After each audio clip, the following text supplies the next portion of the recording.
All right, welcome. Hey there, thanks for joining us for this week's episode of Bloomerang TV. My name is Steven. I'm the VP of Marketing here at Bloomerang. And today I'm really pleased to be joined by our guest. He's actually here in Indianapolis along with Bloomerang. He is Steve Roseman. He is the president of a company called WEDO Auctions. Hey there, Steve. How's it going? Doing well, doing well. Thanks for having me on. Yeah, absolutely. It's always good to have someone in town versus across the country, so we always try to bring in folks who are in Indy and in the nonprofit scene. So thanks for being here. So you run a company, you do consulting for charity auctions, isn't that right? Maybe you could tell people a little bit about what you do. Yeah, it's WEDO Auctions, DBA based. We do charity auctions. It's how you would find us.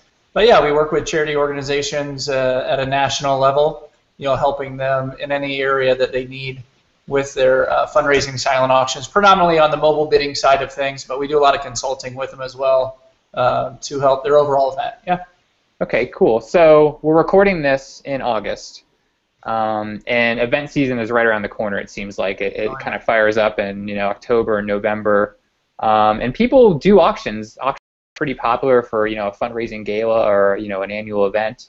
What should people know before they start to create their auction in terms of getting the items together and presenting them? What are your tips for putting those items together to start with?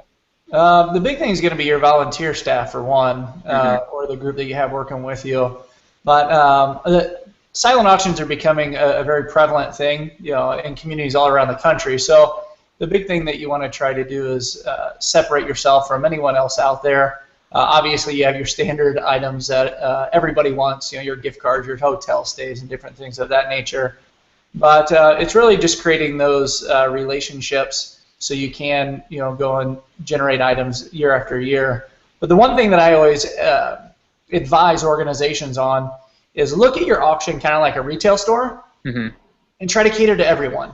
A lot of organizations out there think that they have to have a lot of lavish items, and it has to look really good. Unfortunately, that means, or traditionally, high price points. Right. Fortunately, not everybody can spend that kind of money at the event, and it really helps for everyone, to be able to participate in the auction. Everybody likes to take something home. They look at it like a prize. So that's the main thing that I would advise, is that they just try to find things that would cater to their entire patron base that's going to be attending that night. It seems like I've been to some events where there's like a theme, and it seems like that kind of runs contrary to what you just suggested. Would you kind of discourage themes, because it seems like it would only cater to one type of audience, and if your people isn't into that thing, you're probably not going to move many items. Yeah, well, the theme of the event is great. I think that's phenomenal, because that does help separate you from other organizations out there. But when it comes to the items, once again, I just highly recommend that they cater to the patrons. I've unfortunately worked with organizations that they were off base. They didn't want to take any advice that we had to offer. They know their patrons better than I, so I wasn't going to step in. Just unfortunately, everything. I mean, the starting bid on everything was like $300, and it just unfortunately statistically doesn't work that way.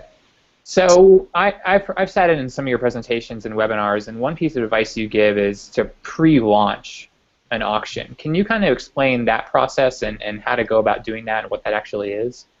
Yeah, no problem at all. A lot of my opinion on the pre-launch isn't necessarily about the technology itself. It's more the marketing side and raising more funds.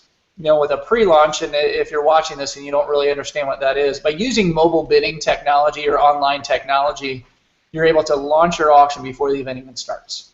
That gives your patrons the capability of looking at the items before the event and start to bid and have that activity. The great thing about that is they're not rushed. They're sitting at home. If you're like my wife and myself, I might be watching TV and she's sitting there, playing on her phone and having a good time. She might be able to bid that way. One big thing that we've noticed with a pre-launch is with your live auction items. If you're talking items that are a couple $1,000s, a lot of couples or a lot of individuals don't want to make that decision within 2 minutes. Right. By giving them that time, But it also helps market your event. if you look at logistically schedules and how people, I guess when they arrive at the event, people tend to be a little late, fashionably late.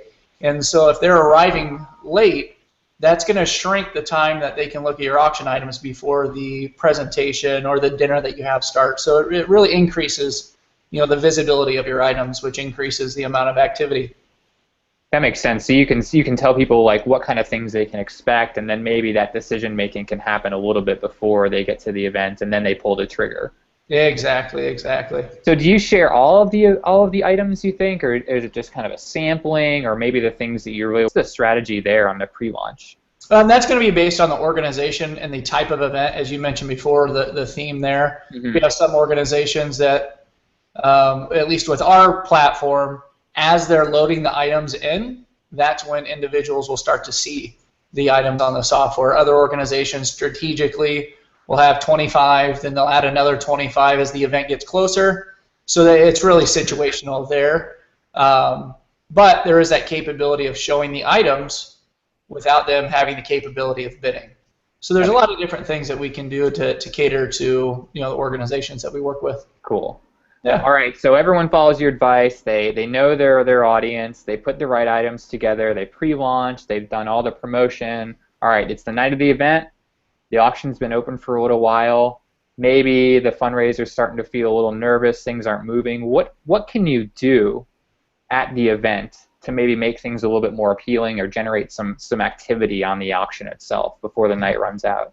That's a great question. We get that quite often because people think that our service is a fundraising service, but we provide the more the customer service behind things. The number one thing that I would recommend is making sure the auction items and the tables aren't cluttered. Mm-hmm. If anybody can't focus on any one thing and they're walking through and they're focused on time, they're chatting with their friends, socializing, we have to make the items easily visible to the eye and eye-catching there. That would be my number one suggestion. The other thing that I highly recommend is whoever is hosting or the live auctioneer verbally talking about specific items, promoting it from the stage or just from a microphone. It doesn't have to be from the stage. As we all know, emotion is a lot easier to create verbally than through a text message. We get a lot of questions, can you shoot out a message? And we can. It's just not as exciting. Right. But getting up there promoting different items. So those are the big things there. Yeah, I see a lot of people who just kind of who set it and forget it. They do a beautiful job setting it up, and then suddenly, no one's there pushing it from the stage. Right. Well, one last thing that I would recommend that I even noticed in my own foundation when we threw our gala 2 years ago, we changed venues, and we had the auction items outside of the ballroom where most of the activity was taking place. Mm-hmm. And once people entered in that ballroom, you might as well have just turned off the silent auction and closed it at that point. So another thing that I would recommend is trying to, if you have the capability, having the silent auction items visible throughout the entire event until you are ready to close that silent auction. That would be a huge, huge benefit to anyone. That makes sense. Yeah. Well, cool, Steve. This is really awesome advice. Hopefully people will take this into account as they start to plan their fall events. Or any events they have, honestly. So where can people find out more about you and the work you do? Yeah, you can just go to WEDOCharityAuctions.com, and it maps out our services and different things that we offer there. It's by far the easiest way to get in contact with us. Cool. We'll link to all that. We'll share all this advice as well. Steve, thanks for hanging out with us for a little while and sharing all this advice. Oh, thank you for having me once again. All right, everyone, we will catch you next week with another chock-full episode of advice for fundraisers and non-profiteers. We will see you then. Bye-bye now.